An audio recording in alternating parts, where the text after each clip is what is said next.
Hi guys, welcome back to Jino tech vlogs. ഇന്ന് നമ്മളുള്ളത് കിയയുടെ EV6 എന്ന് പറഞ്ഞിട്ടുള്ള ഒരു അമേസിംഗ് കാറിൻ്റെ കൂടെയാണ്. സോ ഈ ഒരു കാറിൻ്റെ ഒരു എക്സ്പീരിയൻസ് ആണ് നമ്മൾ ഈ ഒരു വീഡിയോയിൽ ഷെയർ ചെയ്യാൻ പോകുന്നത്. നമുക്കറിയാം ഈ ഒരു കിയ EV6ൻ്റെ ഏറ്റവും പുതിയ ഡിസൈൻ വന്നിട്ടുണ്ട്.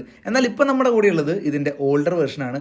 ഓൾഡർ വേർഷനിൽ നിന്ന് ന്യൂ വേർഷനിലേക്ക് എന്തൊക്കെ ചേഞ്ചസ് ആണ് വന്നതെന്നുള്ളതും ഈ ഒരു വീഡിയോയിൽ നമ്മൾ പറയുന്നുണ്ട്. കൂടെ ഈ ഒരു വാഹനം ഓടിക്കുമ്പോൾ അതിൻ്റെ എക്സ്പീരിയൻസ് എന്താകും കൂടി പറയുന്നുണ്ട്. സോ ഗൈസ്, ഈ ഒരു വണ്ടി ഇന്ന് നമുക്ക് അറേഞ്ച് ചെയ്ത് തന്നിട്ടുള്ളത് നമ്മുടെ കുന്നംകുളത്തെ മോട്ടോ കണക്ട് എന്ന് പറഞ്ഞിട്ടുള്ള ഒരു മൾട്ടി ബ്രാൻഡ് ഷോറൂമാണ്. സോ ഈ താഴെ കാണുന്ന എല്ലാ ബ്രാൻഡുകളുടെ സെയിൽസും ഈ ഒരു ഷോറൂമിലുണ്ട്.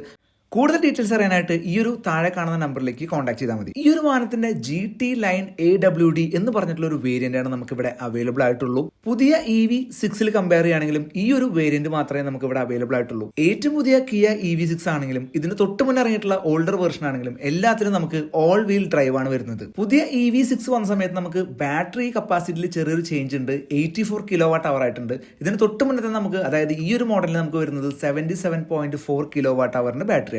ഇനി ഒരു വാഹനത്തിന്റെ പവർ ഫിഗേഴ്സ് കമ്പയർ ചെയ്ത് കഴിഞ്ഞാൽ രണ്ട് വാഹനത്തിനും ഒരേ രീതിയിലുള്ള പവർ ഫിഗേഴ്സ് ആണ് വരുന്നത്. ടോർക്ക് നോക്കുകയാണെങ്കിൽ നമുക്ക് ഏകദേശം വരുന്നത് 605 ന്യൂട്ടൺ മീറ്റർ ആണ്. അതുപോലെ തന്നെ പവർ നോക്കുകയാണെങ്കിൽ ഏകദേശം നമുക്ക് 325 PS ആണ് പവർ വരുന്നത്. അതുകൊണ്ട് തന്നെ പുതിയ വാഹനത്തിന്റെ ഡിസൈനിൽ ചെറിയ ചേഞ്ചസ് ഉണ്ടെങ്കിലും നമുക്ക് ഓടിക്കുമ്പോൾ ഒരേ ഒരു ഫീൽ ആണ് കിട്ടുന്നത്. ഓൾഡർ വേർഷനും പുതിയ വേർഷനും ഒരേ പവർ ഫിഗേഴ്സ് ആണ് വന്നിരിക്കുന്നത്. ഇനി ഒരു വാഹനത്തിന്റെ 0 to 100 ആക്സലറേഷൻ നോക്കുകയാണെങ്കിൽ നമുക്ക് ഓൾഡർ വേർഷനിൽ 5.2 സെക്കൻഡ്സ് കൊണ്ടും പുതിയ വേർഷനിൽ 5.3 സെക്കൻഡ്സ് കൊണ്ടും നമുക്ക് അച്ചീവ് ചെയ്യാൻ സാധിക്കും. നമ്മുടെ കൂടെയുള്ള ഈ ഒരു വേർഷന്റെ റേഞ്ച് നോക്കുകയാണെങ്കിൽ ഏകദേശം 708, അതായത് 708 കിലോമീറ്റർ ആണ് റേഞ്ച് റേറ്റ് ചെയ്തിരിക്കുന്നത്. എന്നാൽ പുതിയ മോഡൽ നമുക്ക് ഏകദേശം ഒരു 605 അത്രയൊക്കെ നമുക്ക് കിലോമീറ്റർ റേഞ്ച് റേറ്റ് ചെയ്തിട്ടുള്ളൂ. നമ്മുടെ കയ്യിലുള്ളത് DC ഫാസ്റ്റ് ചാർജിങ് സെറ്റപ്പ് ആണെങ്കിൽ നമുക്ക് 10 to 80% ചാർജ് ചെയ്യാനായിട്ട് വെറും 18 മിനിറ്റ്സ് മാത്രം മതി ഗൈസ്. ഇനി ഒരു വാഹനത്തിന്റെ ഡയമെൻഷൻ നോക്കുകയാണെങ്കിൽ നമുക്ക് വിഡ്ത്ത് ആയിട്ട് വരുന്നത് 1890 mm ആണ്. അതുപോലെ തന്നെ ഹൈറ്റ് ആയിട്ട് വരുന്നത് 1550 mm, വീൽ ബേസ് വരുന്നത് 2900 mm, അതേപോലെ വണ്ടിയുടെ ടോട്ടൽ ലെങ്ത് വരുന്നത് 4695 ആണ്. പുതിയ മോഡലിനും ഏകദേശം ഇതേ സെയിം ഡയമെൻഷൻ തന്നെയാണ് വന്നിരിക്കുന്നത്. ഈ ഒരു വണ്ടിയുടെ ലുക്കിനെ ഏറ്റവും കൂടുതൽ ഹെൽപ്പ് ചെയ്യുന്ന ഒരു സെറ്റപ്പാണ് ഇതിലെ LED head lamps. Tiger nose grill എന്നാണ് ഈ ഒരു പേര് വിളിച്ചിരിക്കുന്നത്. എന്നാൽ പുതിയ മോഡലിൽ അതിൽ ചെറിയ ചേഞ്ചസ് വരുത്തിയിട്ടുണ്ട്. കിയയുടെ ഒരുവിധം വാഹനങ്ങളൊക്കെ ആ ഒരു മോഡലാണ് പോയിരുന്നത്, അതായത് സ്റ്റാർ മാപ്പ് DRLs വിത്ത് ഡ്യുവൽ LED വിത്ത് അഡാപ്റ്റീവ് ബീം. അതുകൊണ്ട് തന്നെ പുതിയ മോഡലിന്റെ ഹെഡ്ലൈറ്റ് സെക്ഷനിലേക്ക് നല്ലൊരു ചേഞ്ച് വന്നിട്ടുണ്ടെന്ന് പറയാൻ പറ്റും. ഈ ഒരു വാഹനത്തിന്റെ സീറ്റിംഗ് കപ്പാസിറ്റി നോക്കുകയാണെങ്കിൽ നമുക്ക് 5 സീറ്റർ ആണ് അവൈലബിൾ ആയിട്ടുള്ളത്. അതും അത്യാവശ്യം കംഫർട്ടബിൾ ആയിട്ടുള്ള രീതിയിൽ ലെഗ് റൂമും ഹെഡ് റൂമും കിട്ടുന്നുണ്ട്. ഫ്രണ്ട് സൈഡിലെ ഹെഡ്ലൈറ്റിലുള്ള ചേഞ്ച് പോലെ തന്നെ നമുക്ക് റിയർ സൈഡിലും ചേഞ്ചസ് ഉണ്ട്, പുതിയതും പഴയതും തമ്മിൽ. ഓൾഡർ വേർഷനിൽ നമുക്ക് വന്നിരിക്കുന്ന ഒരു ഫുൾ വിഡ്ത്ത് ബാർ പോലെ ഇരിക്കുന്ന ഒരു ടെയിൽ ലാമ്പാണ്. എന്നാൽ പുതിയതിൽ നമുക്കൊരു സ്റ്റാർ മാപ്പ് റിയർ കോമ്പിനേഷൻ ലാമ്പ് എന്ന് പറഞ്ഞിട്ടുള്ള ഒരു ഡിഫറെന്റ് ആയിട്ടുള്ള രീതിയിലാണ് വന്നിരിക്കുന്നത്. ഈ ഒരു മോഡലിൽ നമുക്ക് ഫ്ലഷ് ഡോർ ഹാൻഡിൽസ് ആണ് വന്നിരിക്കുന്നത്. എന്നാൽ പുതിയ മോഡലിൽ ചെറിയൊരു ഡിഫറൻസോടായിട്ടാണ് ഹാൻഡിൽസ് വന്നിട്ടുള്ളത്. 19 ഇഞ്ചിന്റെ അലോയ് വീൽസ് ആണ് നമുക്ക് ഇതിൽ അവൈലബിൾ ആയിട്ടുള്ളത്. ഇനി പുതിയ മോഡലിൽ നോക്കുകയാണെങ്കിൽ നമുക്ക് 19 ഇഞ്ചിന്റെ അലോയ് വീൽ തന്നെയാണ് വരുന്നത്. പക്ഷേ അലോയ് ഡിസൈനിൽ നല്ല രീതിയിലുള്ള ഒരു മാറ്റമുണ്ട്. എയറോ ഗ്ലോസ് എന്നാണ് അതിനെ വിളിക്കുന്നത്. ഈ ഒരു വാഹനത്തിലെ സൺറൂഫ് അത്യാവശ്യം നല്ലൊരു സൺറൂഫാണ്. എന്നാൽ പുതിയ മോഡലിൽ നമുക്ക് ചെറിയൊരു വ്യത്യാസം വന്നിട്ടുണ്ട്. കുറച്ചുകൂടി വൈഡർ ആയിട്ടുള്ള ഒരു സൺറൂഫാണ് വന്നിരിക്കുന്നത്. 12.3 ഇഞ്ചസിന്റെ പെനോറമിക് ഡിസ്പ്ലേ ആണ് നമുക്ക് ഇവിടെ അവൈലബിൾ ആയിട്ടുള്ളത്. ഇനി പുതിയ മോഡൽ നോക്കുകയാണെങ്കിൽ കുറച്ചുകൂടി കേർവ്ഡ് ആയിട്ടുള്ള ഒരു ഡിസ്പ്ലേ ആണ് അവൈലബിൾ ആയിട്ടുള്ളത്. മെറിഡിയൻ ബ്രാൻഡിന്റെ 14 സ്പീക്കർ സെറ്റപ്പ് ഉള്ളതുകൊണ്ട് തന്നെ ഇതിലെ മ്യൂസിക് സിസ്റ്റം വേറെ ലെവലാണ്. ADAS ലെവൽ 2 ഫീച്ചേഴ്സ് ഈ ഒരു വാഹനത്തിന്റെ മറ്റൊരു അട്രാക്ഷൻ ആണ്. അതുകൊണ്ട് തന്നെ ഈ ഒരു വാഹനം പക്ക സേഫ് ആയിട്ടുള്ള ഒരു വാഹനം നമുക്ക് പറയാൻ പറ്റും. ഇതാണ് ഈ ഒരു വാഹനത്തിന്റെ കീ വരുന്നത്. ഈ ഒരു വാഹനത്തിന്റെ കീ നമുക്ക് ഡിജിറ്റൽ കീ എന്ന് പറഞ്ഞിട്ടുള്ള ഒരു സെറ്റപ്പാണ്. ഇതേ ഡിജിറ്റൽ കീ 2.0 തന്നെയാണ് നമുക്ക് പുതിയ വെർഷനിലും അവൈലബിൾ ആയിട്ടുള്ളത്. 8 എയർ ബാഗ്സോട് കൂടിയിട്ടുള്ള സേഫ്റ്റി ഫീച്ചേഴ്സ് ആണ് ഈ ഒരു വാഹനത്തിൽ നമുക്ക് വന്നിരിക്കുന്നത് കേട്ടോ. കിയയുടെ എല്ലാ വാഹനങ്ങളെ പോലെ തന്നെ കിയ കണക്ട് 2.0ന്റെ സപ്പോർട്ടും ഈ ഒരു വാഹനത്തിന് കിട്ടുന്നുണ്ട്. ഇനി ഈ ഒരു വാഹനത്തിന്റെ ഫ്രണ്ട് സൈഡിലെ കംഫർട്ട് നോക്കുകയാണെങ്കിൽ നമുക്ക് അഡ്ജസ്റ്റബിൾ സീറ്റ്, കൂളിംഗ് സീറ്റ്സ് എല്ലാം തന്നെ വരുന്നുണ്ട് കേട്ടോ. ഇതൊക്കെയാണ് ഈ ഒരു വാഹനത്തിന്റെ പൊതുവായിട്ടുള്ള വിശേഷങ്ങൾ. നമുക്കിനി ഈ ഒരു വാഹനം ഓടിച്ചുകൊണ്ടുള്ള എക്സ്പീരിയൻസ് നമുക്ക് പറയാം. പുതിയ വാഹനമായിട്ട് കമ്പയർ ചെയ്യുമ്പോൾ റൈഡിംഗ് ഡൈനാമിക്സിൽ കാര്യമായ ഒരു മാറ്റം തന്നെ ഇല്ല. അങ്ങനെ നമ്മുടെ കിയ EV6 ആണ് നമ്മളിപ്പോൾ ഓടിക്കുന്നത്. ഓടിച്ചിട്ടുള്ള റിവ്യൂ പ്രത്യേകിച്ച് പറയേണ്ട ആവശ്യമില്ല. കാരണം ഈ ഒരു പ്രൈസ് റേഞ്ചിലേക്ക് ഈ ഒരു വണ്ടി ഇറക്കണമെങ്കിൽ അത്യാവശ്യം നല്ല അടിപൊളി ഫീച്ചേഴ്സ് ആയിട്ടുള്ള നല്ല പെർഫോമൻസ് ഉള്ള വണ്ടി ആയിരിക്കും. മെയിനായിട്ട് നമുക്ക് 3 ഡ്രൈവ് മോഡാണ് വരുന്നത്. ഒന്ന് ഇക്കോ, നോർമല്, സ്പോർട്ടിലൊക്കെ ഇട്ട് കഴിഞ്ഞാൽ തീവ്രമായിട്ടുള്ള പവർ ഫിഗേഴ്സ് ആണ് ഈ വണ്ടിക്കുള്ളത്. അത്രയും നല്ലൊരു പുള്ളിങ് നമുക്ക് കിട്ടുന്നുണ്ട്. പിന്നെ അത്യാവശ്യം നല്ലൊരു വിസിബിലിറ്റി ഉണ്ട് മൊത്തത്തിൽ ഈ വണ്ടിക്ക്. നമ്മൾ ഇരിക്കുന്നതും അത്യാവശ്യം നല്ല കമാൻഡിങ് ആയിട്ടുള്ള ഒരു പൊസിഷനാണ്. നമുക്ക് വേണ്ട രീതിയിൽ കംഫർട്ടബിൾ ആയിട്ടുള്ള സീറ്റ് ഹൈറ്റും കാര്യങ്ങളൊക്കെ നമുക്ക് അഡ്ജസ്റ്റ് ചെയ്യാവുന്നതാണ്. ഡ്രൈവ് ചെയ്യുമ്പോൾ ഒന്നും നമ്മൾ പുറമെന്ന് കാണുന്ന ആ ഒരു വലിയൊരു ഹെവിനെസ് വണ്ടിക്ക് ഇല്ല കേട്ടോ. വണ്ടിക്ക് വളരെ പുഷ്പം പോലെ ഡീൽ ചെയ്യാൻ പറ്റും. കാരണം നമുക്ക് എന്തെങ്കിലും ഒരു ഹെൽപ്പ് വേണമെങ്കിൽ നമുക്ക് 360 ഡിഗ്രി ക്യാമറ ഉണ്ട്. പിന്നെ അത്യാവശ്യം നല്ല വിസിബിലിറ്റിയും കാര്യങ്ങളും ഉണ്ട്. ഹാൻഡിൽ ചെയ്യാനും വളരെ എളുപ്പമാണ്. ബ്രേക്കൊക്കെ വേറെ ലെവല്. അപ്പോൾ പിന്നെ അത് മാത്രമല്ല നല്ല കംഫർട്ടബിൾ ആണ്. സസ്പെൻഷൻ്റെ സൈഡ് നോക്കുകയാണെങ്കിൽ കുറച്ച് റഫായിട്ടുള്ള റോഡാണെങ്കിലും നല്ല രീതിയിലുള്ള ആ ഒരു ഫീഡ്ബാക്കാണ് നമുക്ക് കിട്ടുന്നത്.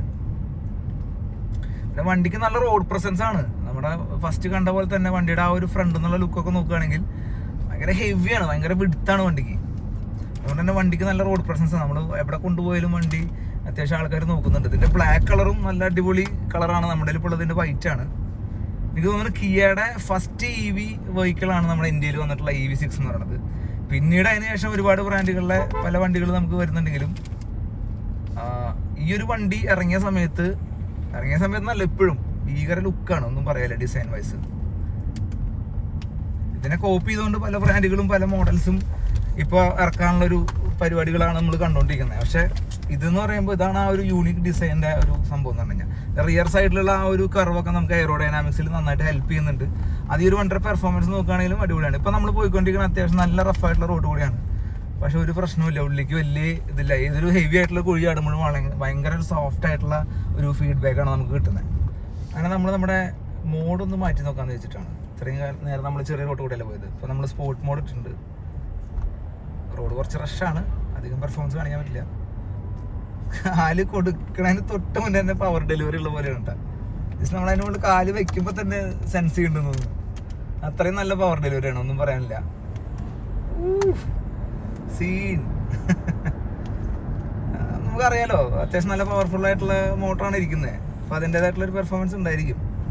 പിന്നെ ഈ ഒരു ബഡ്ജറ്റിലൊരു വണ്ടി ഇറക്കണമെങ്കിൽ പെർഫോമൻസ് വൈസ് പിന്നെ പ്രത്യേകിച്ച് ഒന്നും നോക്കേണ്ട ആവശ്യമില്ല. പിന്നെ മൊത്തത്തിൽ നമ്മുടെ EV കാറുകളിലെ അടിയിലൊക്കെ ബാറ്ററി സെറ്റ് ചെയ്ത കാരണം നമ്മളിങ്ങനെ പെട്ടെന്ന് ഇങ്ങനെ സ്റ്റിയറിങ് നമ്മൾ തിരിക്കുന്ന സമയത്ത് നമുക്ക് അടിയിലൊരു വെയിറ്റ് കോൺസെൻട്രേറ്റ് ചെയ്യണ പോലത്തെ ഒരു ഫീൽ വരും. അങ്ങനെ ഒരു ഉഴച്ചിൽ വരാറുണ്ട് വണ്ടികൾക്ക്. പക്ഷെ അത് കമ്പയർ ചെയ്യുമ്പോൾ എനിക്ക് ഇതിൽ കുറവാണ് കേട്ടോ ആ ഒരു സംഭവം. കുറച്ചുകൂടി ബാലൻസ്ഡ് ആയിട്ടാണ് താഴെ വെയിറ്റ് ഡിസ്ട്രിബ്യൂട്ട് ആയിട്ടുള്ളതാണ് എനിക്ക് തോന്നണേ.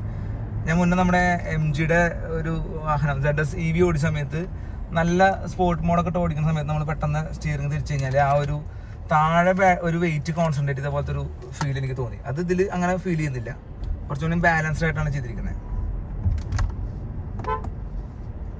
ഒരു സേഫ് ആയിട്ടുള്ള ഒരു വണ്ടിയാണ് മൊത്തത്തിൽ, ഒന്നും പറയാനില്ല. നമ്മൾ ADAS ഫീച്ചേഴ്സും കാര്യങ്ങളൊക്കെ വരുന്നുണ്ട്. ലൈൻ അസിസ്റ്റ്, പിന്നെ ഫ്രണ്ടിലുള്ള സെൻസർ വെച്ചിട്ടുള്ള സേഫ്റ്റി വാർണിങ്സ്, എല്ലാതും ക്രൂസ് കൺട്രോൾ പോലുള്ള ഒരുപാട് ഫീച്ചേഴ്സ് സേഫ്റ്റി വരുന്നുണ്ട്. ഒന്നും പറയാനില്ല. ഓവറോൾ സെറ്റാണ്. വാഹനം ഓടിക്കുമ്പോഴും കംഫർട്ടബിൾ ആണ്. നമുക്ക് എത്ര ലോങ് വേണമെങ്കിലും നമുക്ക് ഈസി ആയിട്ട് പോയിട്ട് വരാം. കാരണം എങ്ങനെ കുത്തി ഒടിഞ്ഞ് ഓടിച്ചാലും നമുക്കൊരു 500+ റേഞ്ച് നമുക്ക് ഈ ഒരു വാഹനത്തിൽ കിട്ടും. സോ അതുകൊണ്ട് പിന്നെ റേഞ്ചിൻ്റെ കാര്യത്തിൽ നമുക്ക് ടെൻഷൻ ഇല്ല. അപ്പോൾ നമ്മൾ ഈ ഒരു ബഡ്ജറ്റിൽ നമ്മളൊരു വലിയൊരു ബ്രാൻഡഡ് ഐസ് വാഹനങ്ങൾ വാങ്ങിക്കണേക്കാൾ നല്ലത് ഈ ഒരു EV എടുക്കുകയാണ്. കാരണം അത്രയും ഫീച്ചേഴ്സ് നമുക്ക് ഇതിൽ ലോഡഡ് ആണ്. അതേപോലെ നമുക്ക് നമ്മൾ റൺ ചെയ്യാനുള്ള ഫ്യൂവൽ കോസ്റ്റും നമുക്ക് ലാഭമാണ്. സോ ഇത്രയും പ്രീമിയം ഫീച്ചേഴ്സ് ഉള്ള, ഇത്രയും പ്രീമിയം ലുക്കുള്ള ഇതുപോലുള്ള വണ്ടികൾ ഉള്ളപ്പോൾ നമ്മൾ ഈ ഒരു ബഡ്ജറ്റിൽ വേറെ പ്രീമിയം കാർസിലേക്ക് പോണത് ഇപ്പോഴത്തെ കാലത്ത് ഒരു ബാഡ് ഡിസിഷൻ ആയിരിക്കുന്നതാണ് എൻ്റെ ഒരു അഭിപ്രായം. കാരണം ഇത് ഓടിച്ചാലാണ് ആ ഒരു ഫീല് കറക്റ്റായിട്ട് അറിയാൻ പറ്റുള്ളൂ. ഇപ്പോഴും ഞാൻ ഈ ഒരു വീഡിയോയിൽ അത്രയും ഫീച്ചേഴ്സ് കൂടുതൽ എക്സ്പ്ലെയിൻ ചെയ്തിട്ടില്ല. കാരണം അത്രയധികം ഫീച്ചേഴ്സിൽ എക്സ്പ്ലെയിൻ ചെയ്യാണ്ട് ഈ ഒരു വീഡിയോ മതിയാവില്ല. എന്തായാലും ഒരു രക്ഷയില്ല കേട്ടോ. ഓടിക്കുമ്പോൾ ആ ഒരു ഫീൽ എന്ന് പറഞ്ഞു കഴിഞ്ഞാൽ വേറെ ലെവലാണ്. നമ്മൾ ഇത്രയും വലിയൊരു വണ്ടിയാണ് ഓടിച്ച് നടക്കണം എന്നുള്ളൊരു ഫീലില്ല. വളരെ ലൈറ്റായിട്ട് നമുക്ക് ഹാൻഡിൽ ചെയ്യാൻ പറ്റുന്നുണ്ട്. അടിപൊളി പെർഫോമൻസും നമുക്ക് ഇക്വലിട്ട നല്ല മൈലേജും ഉണ്ട്. സെറ്റാണ്. പിന്നെ എൻ്റെ ഒരു എന്താ പറയുക, എൻ്റെ ഒരു ഇഷ്ടം എന്ന് പറഞ്ഞു കഴിഞ്ഞാൽ അടുത്ത മോഡൽസൊക്കെ EV6 ഇറങ്ങുമ്പോൾ എന്തായാലും വരാൻ ചാൻസ് ഉണ്ട്. ഓട്ടോ പാർക്കും കൂടി വരികയാണെങ്കിൽ കുറച്ചുകൂടി സെറ്റായിരിക്കും. കാരണം ഇവർ ഇറങ്ങിയ സമയത്ത് ഉള്ള പോലെ അല്ല ഇപ്പോഴത്തെ അവസ്ഥ. ഇപ്പോൾ കുറേ ബ്രാൻഡുകൾ കുറേ EVകൾ ഇറക്കുമ്പോൾ അതിലൊക്കെ ഈ ഓട്ടോ പാർക്കിൻ്റെ ഫീച്ചേഴ്സ് കൊടുത്ത് വരുന്നുണ്ട്. അപ്പോൾ എന്തായാലും അതുകൊണ്ട് ഉണ്ടെങ്കിൽ സെറ്റാണ്. പക്ഷേ നമുക്ക് 360 ഡിഗ്രി ക്യാമറ ഒക്കെ ഉള്ള സമയത്ത് പാർക്കിംഗ് വലിയൊരു ഡിഫിക്കൽട്ടായിട്ടുള്ള സംഭവമല്ല. അതൊരു വിഷയമല്ല. എന്നാലും അതുകൊണ്ട് ഉണ്ടായിരുന്നെങ്കിൽ സെറ്റായിരുന്നു തോന്നുന്നു. ബാക്കിയെല്ലാം സെറ്റാണ്, ഒന്നും പറയാനില്ല. സേഫ്റ്റി വൈസ് നോക്കുകയാണെങ്കിലും പെർഫോമൻസ് വൈസ് നോക്കുകയാണെങ്കിലും കംഫർട്ട് നോക്കുകയാണെങ്കിലും വേറെ ലെവലാണ് EV6. ഇതേ ഒരു ഇൻഡിക്കേറ്റർ ഇട്ടുകൊണ്ട് നമുക്ക് ആ ഒരു ക്യാമറ എനേബിൾ ആയിട്ട് വരുന്നത് കാണാൻ സാധിക്കും. നമ്മുടെ മിററിൻ്റെ താഴെയുള്ള ക്യാമറയാണ്. അതേപോലെ നമ്മൾ ഇപ്പുറത്തെ സൈഡ് ഇടുകയാണെങ്കിൽ അവിടെ നമുക്ക് ആ ഒരു വിസിബിലിറ്റി ഉണ്ട്. അതുകൊണ്ട് നമ്മൾ പുറത്തേക്ക് ഏന്തി വലിഞ്ഞ് നോക്കേണ്ട ആവശ്യമില്ല. വളരെ ഈസി ആയിട്ട് ഇവിടെ തന്നെ കാണാൻ സാധിക്കും. അതേപോലെ നമുക്ക് വരുന്ന മറ്റൊരു ഓപ്ഷനാണ് ഇതിൽ കാണുന്ന ആ ഒരു പാഡൽ ഷിഫ്റ്റേഴ്സ്. നമ്മുടെ വണ്ടിയുടെ റീജനറേഷനെ കൺട്രോൾ ചെയ്യുന്ന ഷിഫ്റ്റേഴ്സാണ്. ഇത് അഡ്ജസ്റ്റ് ചെയ്യുന്നതനുസരിച്ച് പ്ലസും മൈനസും ആണ്. അഡ്ജസ്റ്റ് ചെയ്യുന്നതനുസരിച്ച് നമുക്ക് ആ വണ്ടിയുടെ ആ ഒരു റെസിസ്റ്റൻസ് നമുക്ക് മനസ്സിലാവും. ആ ഒരു എന്താ പറയുക, വണ്ടി സ്ലോ ആക്കുമ്പോഴുള്ള ആ ഒരു റെസിസ്റ്റൻസ് നമുക്ക് മനസ്സിലാവും. അതുവഴി നമുക്കൊരു റിവേഴ്സ് ചാർജിങ്ങും ഇവിടെ നടക്കുന്നുണ്ട്. അപ്പോൾ അത് ഏത് മോഡലിട്ട് ഓടിക്കണം എന്നുള്ളത് നമ്മുടെ ഇഷ്ടം പോലെ ഓടിക്കാം. മാക്സിമം റീജനറേഷനിലിട്ട് ഓടിച്ചു കഴിഞ്ഞാൽ നമുക്ക് മാക്സിമം റേഞ്ച് കിട്ടുന്ന പോലെ നമുക്ക് കിട്ടും. പിന്നെ നമുക്ക് ഇവിടെ കുറച്ച് ഓപ്ഷൻസ് കാണാൻ സാധിക്കും. നമ്മുടെ ലൈറ്റ് കൺട്രോൾ, അതുപോലെ നമ്മുടെ ചാർജിങ് ലിഡ് ഓപ്പൺ ചെയ്യുന്ന സെറ്റപ്പാണ്. ഇവിടെ നമ്മൾ പ്രസ് ചെയ്ത് കഴിഞ്ഞാൽ അവിടെ ഉണ്ട് പുറകിൽ ഓണായി. അതേപോലെ ഇവിടെ നമ്മൾ പ്രസ് ചെയ്ത് കഴിഞ്ഞാൽ അവിടുന്ന് പുറകിൽ ഓട്ടോമാറ്റിക് ക്ലോസ് ആവും. നമ്മൾ ഇറങ്ങേണ്ട ആവശ്യമില്ല ചാർജ് ചെയ്യാനായിട്ട് ആൾക്കാരുണ്ടെങ്കിൽ. പിന്നെ ഇവിടെ ഹിൽ ഹോൾഡ് അസിസ്റ്റൻ്റ് ഓപ്ഷൻ ഉണ്ട്, പിന്നെ നമ്മുടെ പാർക്കിങ്ങിൻ്റെ ഒരു ഓപ്ഷൻ, പിന്നെ ട്രാക്ഷൻ കൺട്രോളിൻ്റെ ഒരു സെറ്റിംഗ്സ് കാണാം. ഇവിടെ നമുക്കൊരു AC വെൻസ് ഉണ്ട്. AC വെൻസ് ഒക്കെ നമുക്ക് അത്ര വിസിബിലിറ്റി ഇല്ല, പക്ഷേ നല്ല കൂളിംഗ് എഫക്റ്റീവായിട്ടുള്ള കൂളിംഗ് പ്രൊവൈഡ് ചെയ്യുന്നുണ്ട്. ഇവിടെ നമുക്ക് ക്ലോസ് ചെയ്യാനും അതുപോലെ നമുക്ക് മാക്സിമം ആക്കാനുള്ള ഓപ്ഷൻസ് ഉണ്ട്. പിന്നെ ഇവിടെ നമുക്ക് ലൈറ്റ് കൺട്രോൾസ് കാണാൻ സാധിക്കും. ഇതാണ് നമ്മുടെ EV6ൻ്റെ സ്റ്റിയറിംഗ് എന്ന് പറയുന്നത്. നല്ല അടിപൊളിയായിട്ടുള്ളൊരു ഫ്യൂച്ചറിസ്റ്റിക്കാണ്, ബോട്ടം കട്ടൊക്കെ ഉള്ള ഒരു സ്റ്റിയറിംഗ് ആണ് വന്നിരിക്കുന്നത്. ഇവിടെ നമുക്ക് mode controls and voice assist പരിപാടികളൊക്കെ ഇവിടെ കാണാൻ സാധിക്കും. അതുപോലെ ഇവിടെ നമുക്ക് നമ്മുടെ അഡാസ് ഫീച്ചേഴ്സിനെ യൂസ് ചെയ്യണം, ലൈൻ അസിസ്റ്റ്, അതുപോലെ ക്രൂസ് കൺട്രോൾ പോലുള്ള ഒരുപാട് സെറ്റിംഗ്സ് നമുക്ക് ഇവിടെ കാണാൻ സാധിക്കും. എല്ലാം നമുക്കിവിടെ ഡിസ്പ്ലേയിൽ അപ്പോൾ തന്നെ കാണിക്കും. നമുക്കത് ഈ ഒരു മെനു ബട്ടൺ ക്ലിക്ക് ചെയ്ത് കഴിഞ്ഞാൽ നമുക്ക് ഓരോ പേജസ് ആയിട്ട് നമുക്കിവിടെ കാണാൻ സാധിക്കും. അത്യാവശ്യം നല്ല വിസിബിലിറ്റി ഉള്ള ഒരു സ്ക്രീനാണ്. പക്ഷേ നമുക്ക് നമ്മുടെ സ്റ്റിയറിങ്ങിൻ്റെ ഒരു പൊസിഷൻ അനുസരിച്ച് നമുക്ക് ചില സമയത്ത് വിസിബിലിറ്റി ചെറിയൊരു ഇഷ്യൂ ഉണ്ട്. പക്ഷേ കുഴപ്പമില്ല, ഈ ഒരു ആംഗിളിൽ നമുക്ക് ഓക്കെയാണ്. ജസ്റ്റ് ഒന്ന് അങ്ങനെ തല താഴ്ത്തി നോക്കി കഴിഞ്ഞാൽ കാണുന്നുണ്ട്, റേഞ്ച് കാണിക്കുന്നുണ്ട്. സോ ഇതൊക്കെയാണ് നമുക്കൊരു സ്ക്രീനിൽ കാണിക്കുന്ന പല പല സ്ക്രീൻസ്. പിന്നെ നമുക്ക് സ്റ്റിയറിംഗിലുള്ള ഓപ്ഷൻ എന്ന് പറഞ്ഞാൽ നമുക്ക് ഡ്രൈവ് മോഡ്സ് സെലക്ട് ചെയ്യാനുള്ള ഒരു ഓപ്ഷൻ നമുക്കിവിടെ കാണാൻ സാധിക്കും. നമുക്കിത് ഇവിടെ ഇങ്ങനെ പ്രസ് ചെയ്ത് കഴിഞ്ഞാൽ നമുക്കിവിടെ സ്പോർട്ട്, എക്കോ, നോർമൽ എന്ന് പറഞ്ഞിട്ട് 3 ഡ്രൈവ് മോഡ്സ് ആണുള്ളത്. സ്പോർട്ടിലൊക്കെ ഇട്ട് കഴിഞ്ഞാൽ അത്യാവശ്യം നല്ല പെർഫോമൻസ് കിട്ടുന്നുണ്ട്.